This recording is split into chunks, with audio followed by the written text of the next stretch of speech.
यासीन, कसम है कुरान की जो हिकमत से भरा हुआ है। ए मोहम्मद सल्लल्लाहु अलैहि वसल्लम, बेशक तुम पैगंबरों में से हो, सीधे रास्ते पर हो।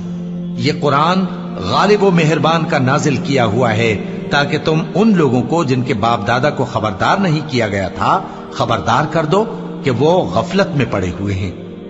उनमें से अक्सर पर अल्लाह की बात पूरी हो चुकी है, सो वो ईमान नहीं लाएंगे।